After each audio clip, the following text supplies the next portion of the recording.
चौदहवीं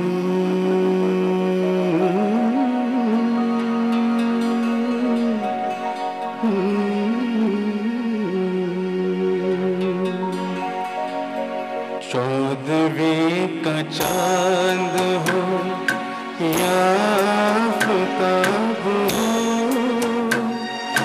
जो भी हो तुम खुदा की कसम लाजवाब हो। चौदहवीं का चांद हो या आफताब हो, जो भी हो तुम खुदा की कसम लाजवाब हो। चौदहवीं का चांद हो।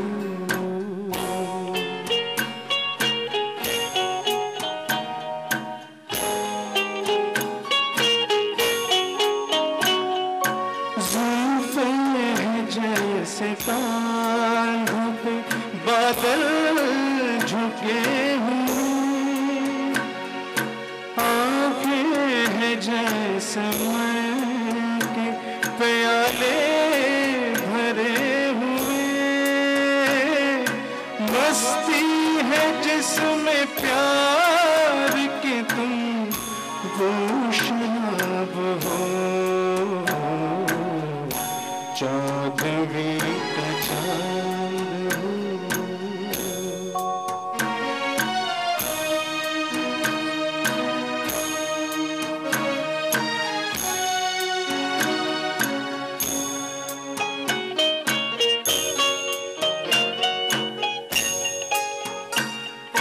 चेहरा है जैसे झील में हंसता हुआ कमल, ये जिंदगी के साज पे छेड़ी हुई गजल, जाने बहार तुम किसी शाम का ख्वाब हो। चौदहवीं का चांद हो या आफताब हो, जो भी हो तुम खुदा की कसम लाजवाब हो। चौदहवीं का चांद हो।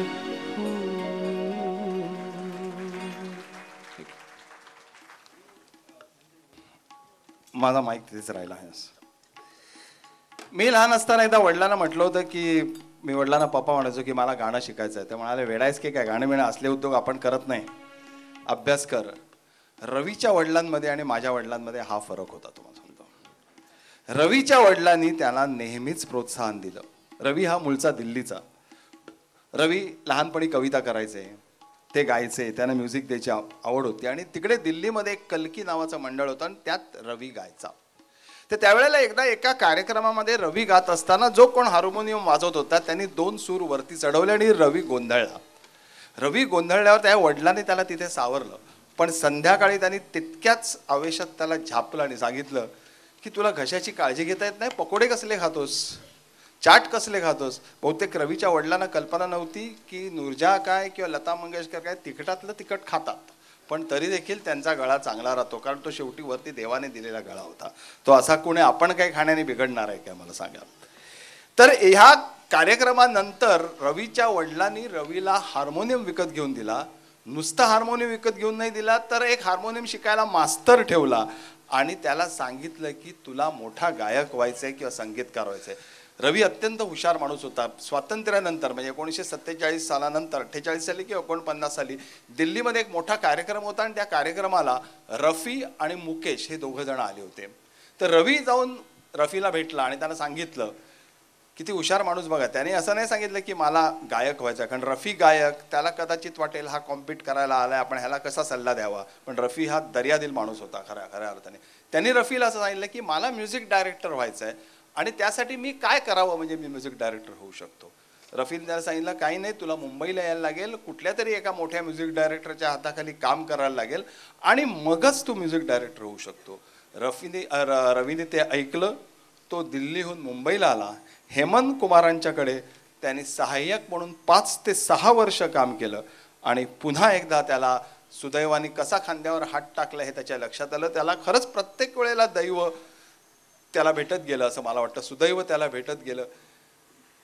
तिकडे त्याला एक चंद्रा नावाचा माणूस भेटला. हा चंद्रा नावाचा माणूस हा देवेंद्र गोयलांचा भाचा होता आणि त्यांनी देवेंद्र गोयलांकडून त्याला वचन नावाचा सिनेमा, पहिला सिनेमा हा म्युझिकसाठी मिळवून दिला. 1955 सालची गोष्ट आहे. आणि तिथे नशीब बघा की त्या सिनेमाचा हिरो होता बलराज साहनी आणि त्याची हिरोईन होती गीता बाली. म्हणजे बलराज साहनीने आपल्या पुस्तकात लिहिलंय की एकदा गीता बाली चिडून असं म्हणाली कोणाला तरी, काय दिवस आलेत माझे बघ, मला बलराज साहनीसारखा हिरो मिळतो. आणि ही गोष्ट बलराज साहनीला लागली होती आणि तरी देखील तो सिनेमा चालला. त्यातली गाणी चालली. त्यातलं एक भिकाराचं जे गाणं होतं त्या गाण्यांनी भिकारांना, सबंध भारतभरच्या भिकारांना प्रचंड पैसा मिळवून दिला त्या गाण्याने. तिथे पहिल्यांदा त्याची आणि रफीची भेट झाली आणि किशोर युगात सुद्धा तो रफीच्या बरोबर राहिला रवी. आणि तिथे त्या वचनमध्ये जवळपास 8 गाणी होती. त्या 8ही गाणी त्यांनी आशा भोसलेंना दिली आणि तिथून रवी आणि आशा भोसले हे खऱ्या अर्थाने द्वैत चालू झालं. म्हणजे आपल्याला असं वाटतं की आशा भोसले म्हणजे OP नय्यर, आशा भोसले म्हणजे SD बर्मन, आशा भोसले म्हणजे RD बर्मन, असं नाही. आशा भोसले आणि रवी ह्या कॉम्बिनेशननी सुद्धा खूप उत्कृष्ट गाणी दिलेली आहे. त्यातलं एक भजन काजल सिनेमातलं तोरा मन दर्पण केलं आहे तुमच्यासमोर पेश होत आहे.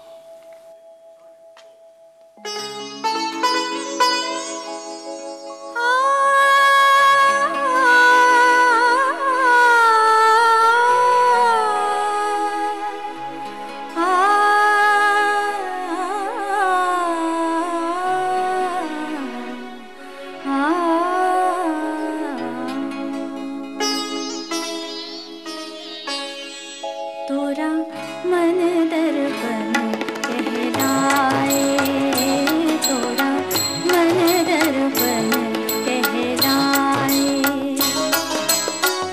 भले बुरे सारे कर्मों को देखे और दिखाए, तोरा मन दर्पण कहलाए, तोरा मन दर्पण कहलाए.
दर्पण कहलाए।